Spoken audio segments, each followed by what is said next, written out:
So good morning, everyone. Good morning. Morning. My name is Harlan Kelly, and I'm the General Manager of the Public Utilities Commission. And I'm just excited to welcome you here today. It's a really diverse group that we have here today to talk about our issues as we're looking and facing the drought. The PUC, you're at the headquarters of the PUC. It's if you don't know about the PUC, but we're responsible for water, wastewater, and power. Our water system is a vast water system. We provide water to 2.6 million users in the Bay Area, not only retail, but wholesale as well. And so it's really a regional issue when we talk about water, not only on our drinking water side, but on the wastewater side, because we have the unique opportunity to look for opportunities where we can expand our water supply, and a lot of it is recycled water. And so we're looking at ways to take advantage of that. This headquarters really represents what the PUC is about. Later today, you'll actually take a tour of the building, and you'll see that we actually treat our wastewater on site, and we recycle it through the building for the urinals and the toilets. And so it's just an amazing building, and you'll look at all the great features that we have today.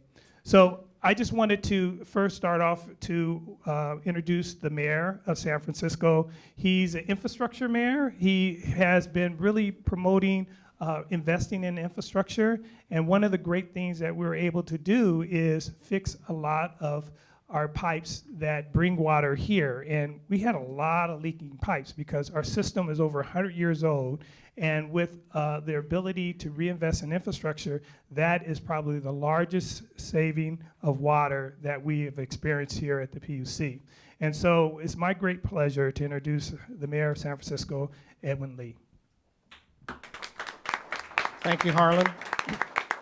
Let me express my appreciation to Harlan, General Manager, and his staff, and the PUC Commission for hosting this. They're a beautiful, modern building. I also want to say thank you to all of you.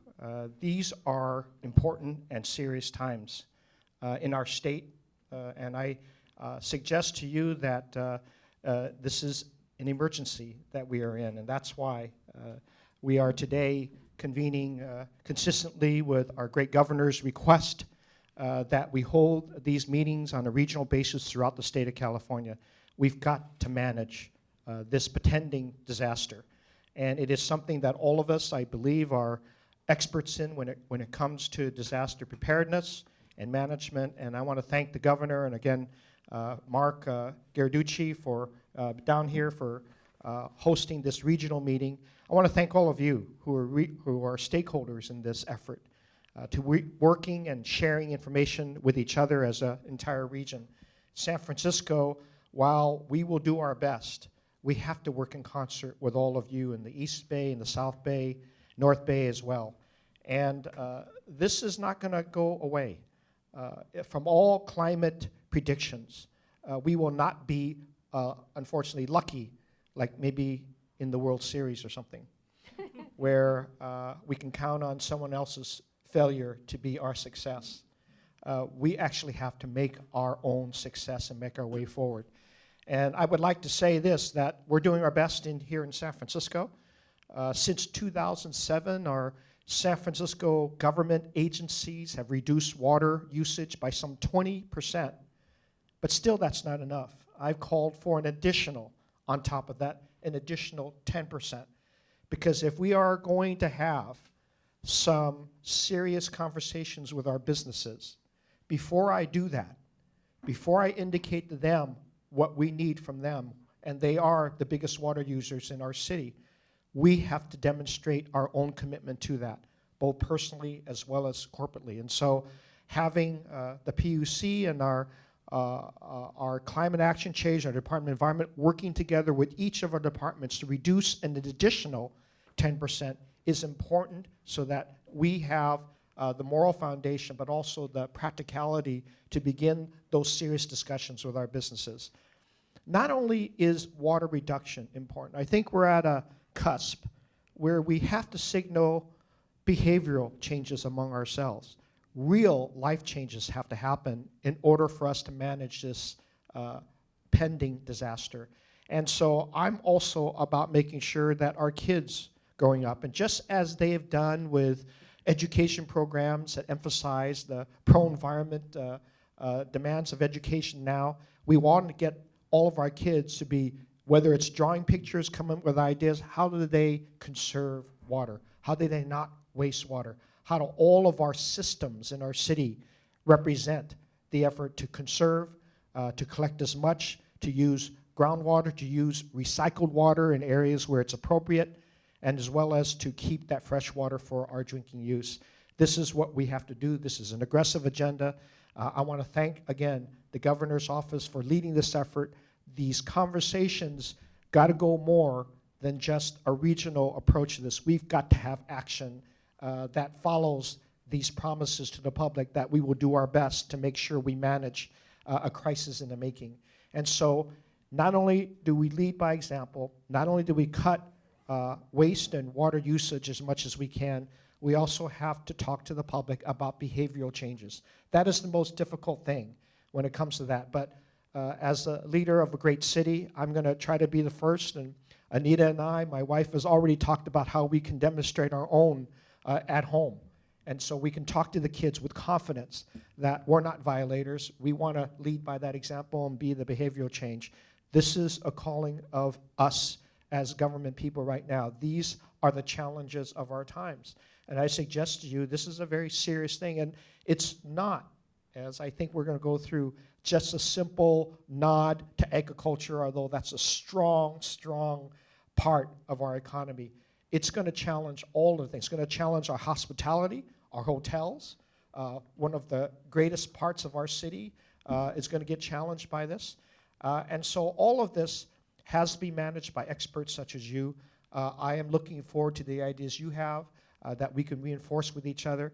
I'm again just very glad to welcome our state officials here.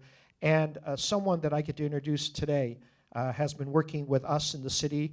She began a lot of her career not only as a legislative aide, but she went right in directly in her passion to the health department. And she's taken all of her managerial skills now to head up our local Department of Emergency Management. That's Ann Cronenberg, who's done a wonderful, wonderful job. Ann, take it from here. Thank you.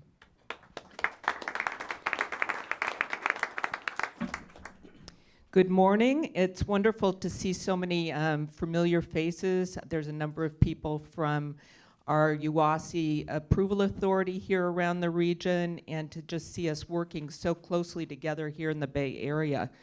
I too want to thank our state officials for hosting this meeting here in San Francisco. I think it's the 8th Drought Task Force, kind of like it, yeah. Drought Task Force meeting that's been held, and I think the Bay Area is a very important place to hold such a meeting.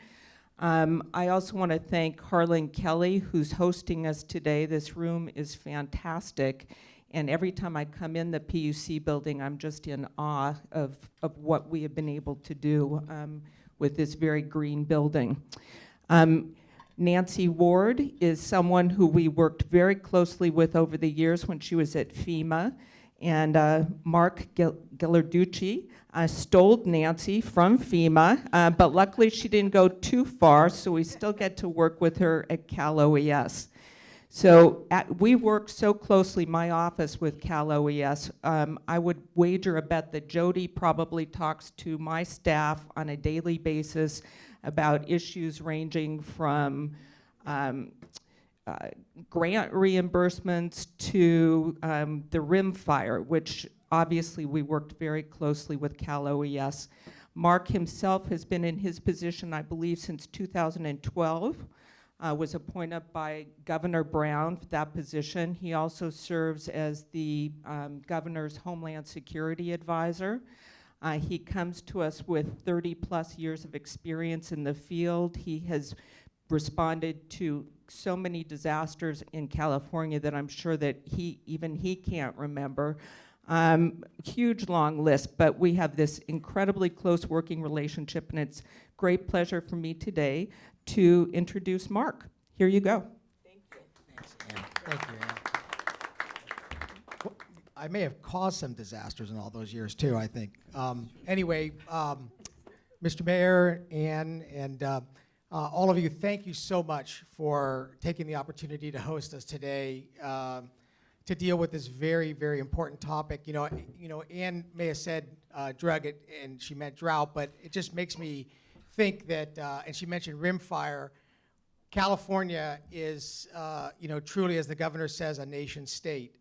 38 million people, is very diverse, very complicated, and managing a crisis like drought that is statewide, including incorporating all 58 counties, and the cascading impacts from that drought to every sector, all 18 sectors, infrastructure, transportation, education, you name it, really is a challenge for all of us. And San Francisco has done some phenomenal work in this area, some best practices that we're going to talk about today, and really is a model for an urban environment to be able to demonstrate how taking a crisis like the drought and leveraging the best practices, great ideas, and implementing those in a large way. And I much congratulations to the team here.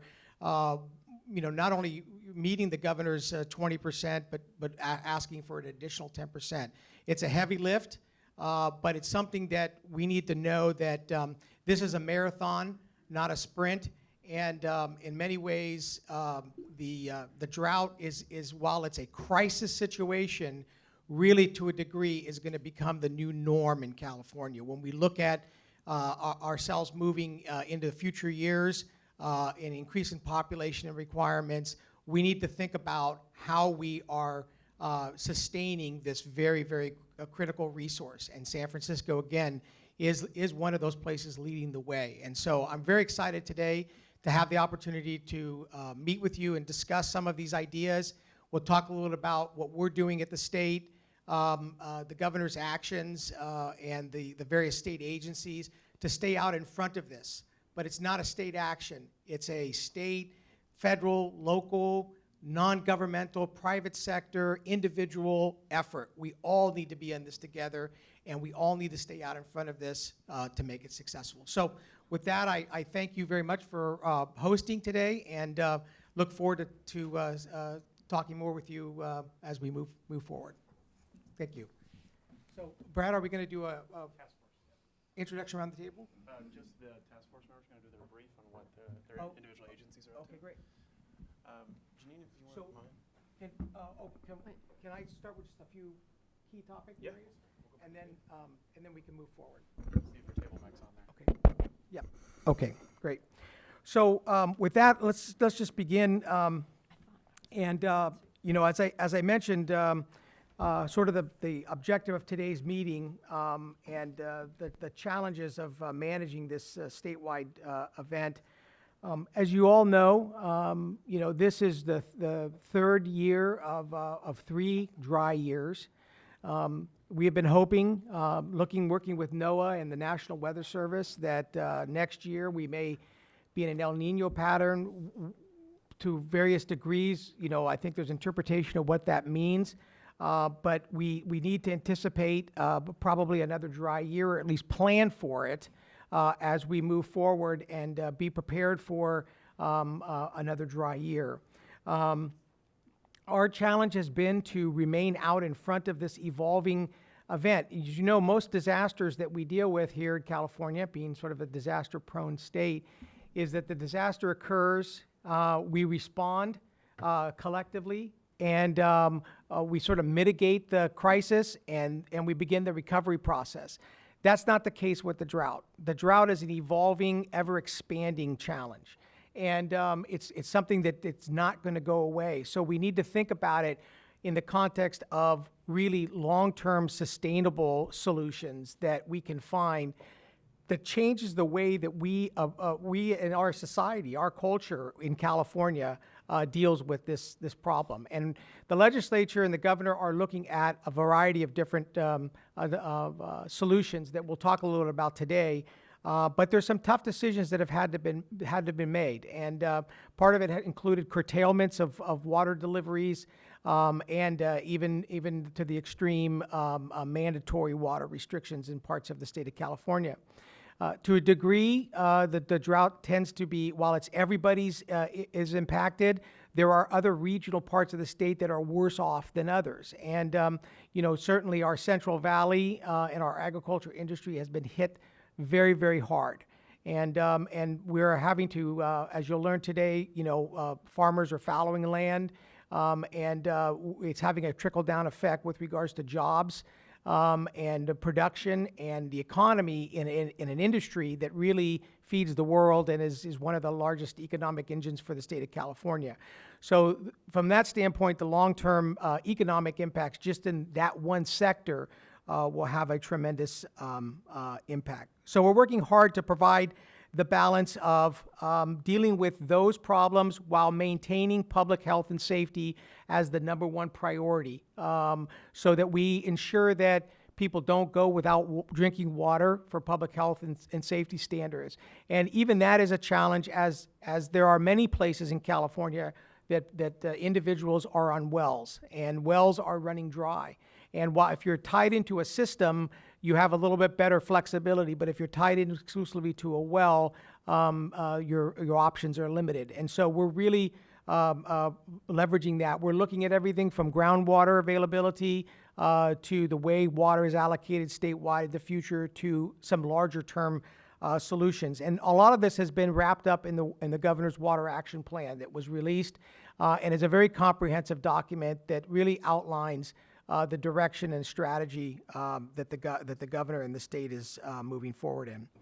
Now, we've had a little bit of precipitation this year, but certainly not enough. And one of the greatest threats as a result of the drought has been that of wildfire. Our conditions are so dry throughout the state that it just takes a little spark to get a fire moving, and with a little wind behind it, it moves very rapidly because of the low humidity and the dryness of the fuel, that these fires get moved out very, very rapidly. We saw this come to fruition in this last 2 weeks, where we had at one point close to 80 different fires burning in the state at the same time.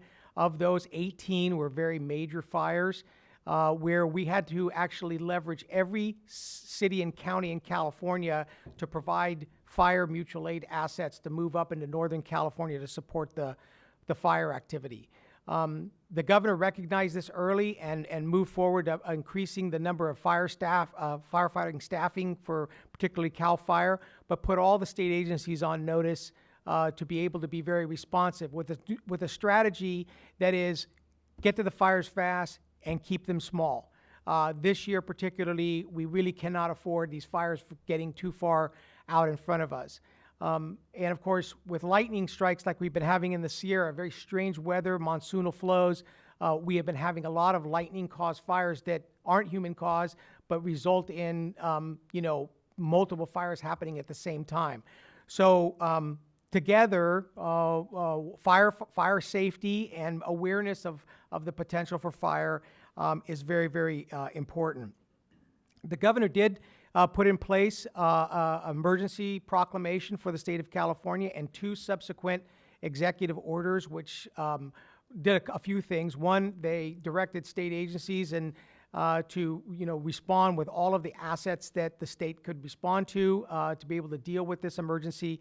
It established a drought task force at the governor's level, and it also cleared the way through regulation at the through the State Water Resources Control Board, which we'll learn about today a little bit more, about the kind of clearances that were made to streamline red tape and to streamline permitting programs to ensure that water could flow from where it was to where it was needed, and that from public health and safety was the paramount priority. We've had a very active engagement with our communities.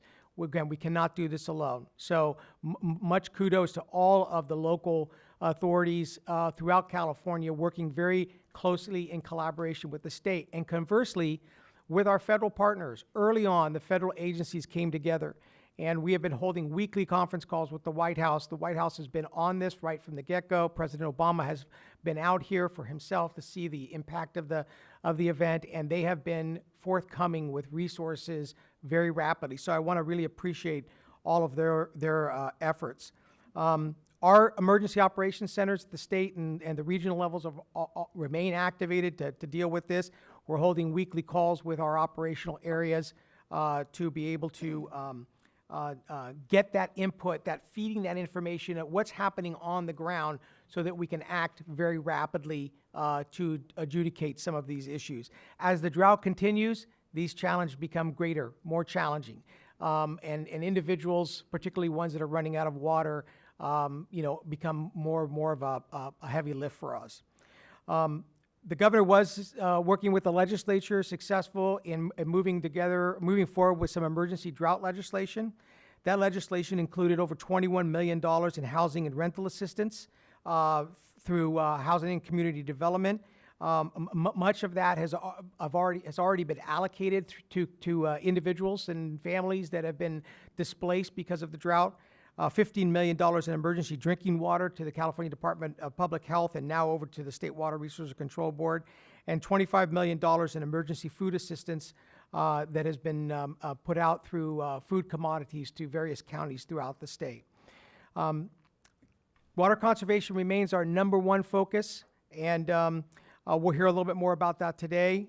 Fire mitigation is our next, and we are continuing to move forward as the month goes on, and hoping that this winter brings us a little rain. So with that, that's kind of an overview. I'd like to then turn it over to. We're gonna take a quick break, Okay. about a 2-minute break, and then I know that the mayor and Harlan have some other engagement they need to run off to. So restrooms are right here around the corner if anyone needs to take a quick biological break.